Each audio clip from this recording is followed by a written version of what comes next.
Hello, I'm Mr. Eliason, and welcome to World History. Today we're going to continue our discussion on the French Revolution by moving from what some historians call the Good Revolution into this thing called the Reign of Terror, which is exactly what it sounds like. So, here are our objectives for today. Let's pick up our story and move forward. So, when we last left our heroes, the king had been deposed. We'd created a new legislative assembly that's going to be dominated by more radical forces, and the king is under actual arrest in Paris under the command of the radical revolutionaries. This freaked out the other crowned heads of Europe, and as we see here with the Duke of Brunswick, they are, quote, threatening the citizens of Paris with to submit to them and arguing that they're going to be executed if they don't put the king back on the throne. And so there's a massive fear amongst the French revolutionaries that if something isn't done, the other monarchies in Europe are going to intervene, going to help Louis out, and are going to destroy their revolution. So before they can allow them to do that, the French revolutionaries declare war on Austria. This is the beginning of almost 20 years of constant warfare as the French put together their army of Republican soldiers and march off to go fight the Austrians. Originally, there's just a lot of maneuvering around each other. The French lose the first couple battles, but are able to stop the Austrians at the Battle of Valmy, right here, and General Dumouriez down here is able to lead the French Revolutionary Army to push back and stop the Austrians from taking Paris and restoring the monarchy. So we have some temporary success here for the revolutionaries, but a variety of different things cause crises. The Austrians certainly aren't going away, and the French need money to pay for their armies. And so what they start doing is they start selling off church lands and issuing a new currency based on the sale of church lands known as the assignat. This is going to, of course, turn the clergy against the French Revolution, or a lot of the clergy against the French Revolution. And so to ensure that the clergy stays loyal, they're going to force every priest in France to sign a civic oath saying that they are loyal to the French nation before anything else. This is, of course, problematic because for most French Catholics, they should be loyal to God first, and then second, the Pope, and then maybe third, the French nation. But for the French, they were concerned that these disloyal priests would undermine the revolution, and so they forced them to sign the civic oath, which many priests refused and then were defrocked for doing so. And so this creates incredible amounts of tension. Here's the civil constitution of the clergy. You should pause and answer your questions about that. Another very controversial part was that bishops should be elected by popular vote as opposed to being appointed, which, again, very unpopular. And then the French army collapses.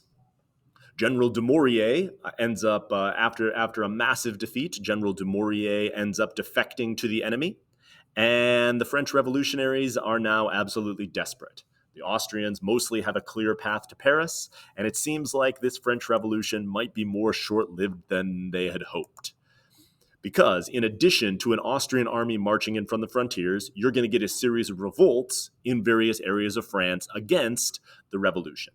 Most famously, the revolt in the Vendée, right here, was one of the hottest areas of rebellion, but all the areas in yellow here are going to go into rebellion, forming a group of what are called Catholic and royal armies, with these rural Frenchmen arguing that the church and the king should be put back on the throne. And so this is the context for everything that happens next. The Austrians have a clear path to Paris. Many areas of France are in revolt, setting up their own armies with nobles leading them, especially émigré nobles who fled from Paris. And the revolutionaries feel like this is probably going to be over soon. There's a fear that Spain might invade. There's a question of whether the Italians might join in. And so the French revolutionaries are surrounded on all sides and being crushed. So Jean-Paul Marat has a solution. We'll take a second to pause and read this.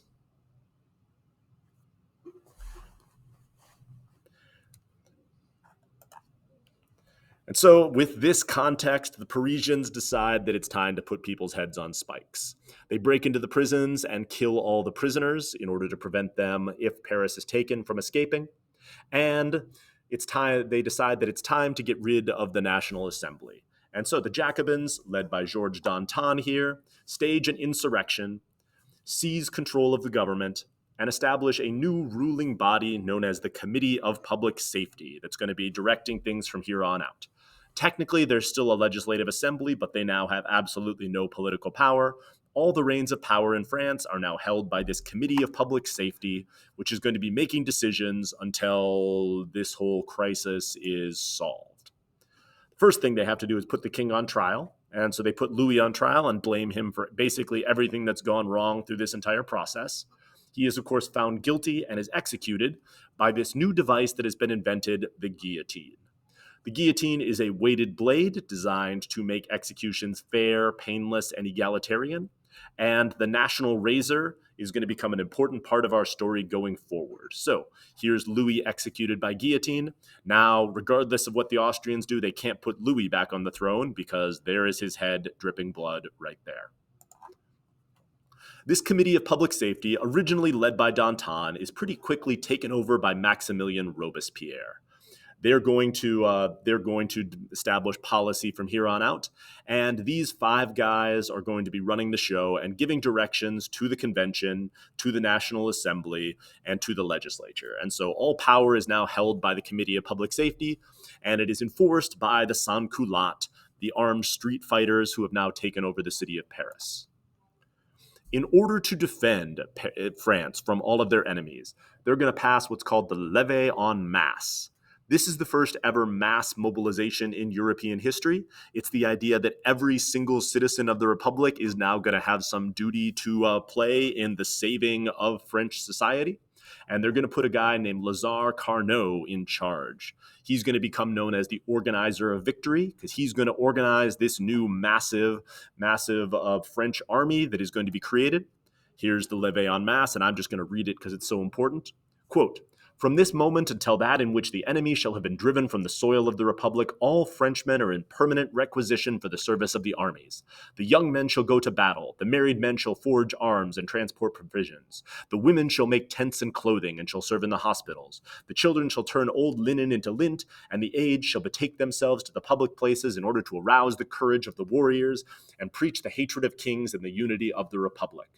So with this, all of France becomes a massively mobilized war machine, with all of the French economy and all Frenchmen directed to produce supplies for the war to both put down the foreign invasion and the revolt in the Vendée. Of course, we also can't allow enemies of the Republic to undermine it, and so anyone who speaks out against the Republic or who starts pushing back against any of these reforms or who refuses to go along with this mass mobilization is going to be subject to arrest and execution at the hands of Madame la Guillotine.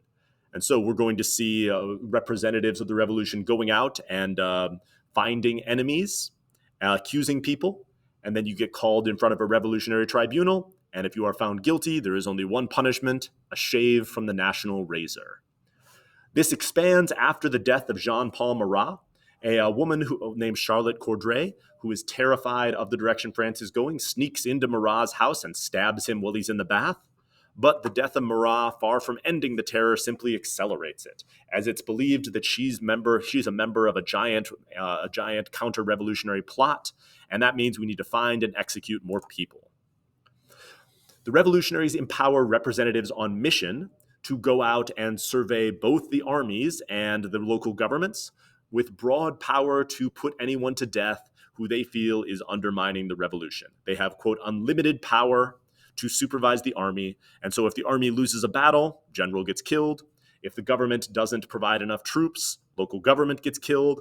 If people aren't providing their supplies to help support the army, national razor. Zip, thud, the end. This era of French history is known as the Reign of Terror because these representatives on mission, especially in places that are in revolt, are incredibly, incredibly brutal and relatively indiscriminate. Especially members of the clergy and former nobles are targeted. These are quote-unquote Republican baptisms, where even the guillotine was not fast enough. So they build these boats with false bottoms and these barges and send them out into the middle of the lake with clergy men with both monks, nuns, and priests tied to them. And then they drop the bottom out. These boats are drowned. They're then dragged back in and then reused. So these Republican baptisms were the mass killing of clergy and nobles in areas under revolt, and these representatives on mission have broad power to do whatever they like. The law of 22 Prairial is also going to speed up the reign of terror because in the end, it says, quote, there shall be no further hearing of witnesses. And in the end, there becomes only one punishment for all these crimes, death. This eventually leads the Jacobins to split, with people like Georges Danton thinking that Robespierre has gone too far. And so there's a power struggle within the Jacobin party. Danton himself is denounced and is killed. And so with this, Robespierre is ascendant.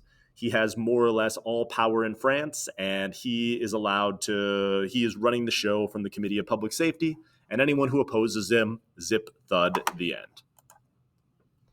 The Vendée Revolt is crushed by the organization of what are called, quote, infernal columns.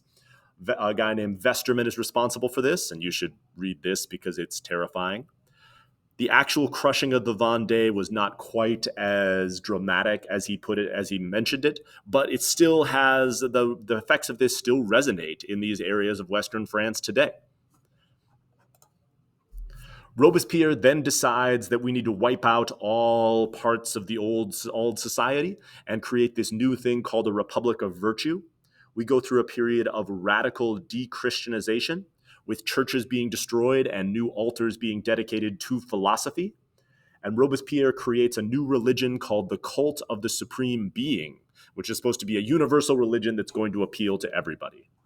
They go into graveyards and tear down headstones, carving death is an eternal sleep on the outside of them. Basically, heaven isn't real. They replace the calendar and all the holidays with a new, more rational calendar with new months, new dates, and new celebrations, because all of the old calendar was too based on archaic systems and religion. And we create this new system, the metric system, in order to rationalize measurements and things like that.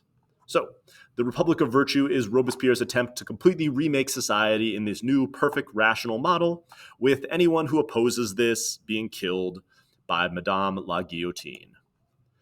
Here's Robespierre's justification for terror and his explanation for why this has to happen. So, take a minute, pause, and answer questions. Okay. So that brings us to the end of the lesson for today.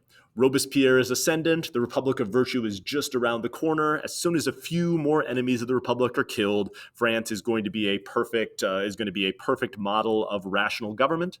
So tomorrow we'll talk about the path forward here and finish the story of Robespierre. So thank you for listening.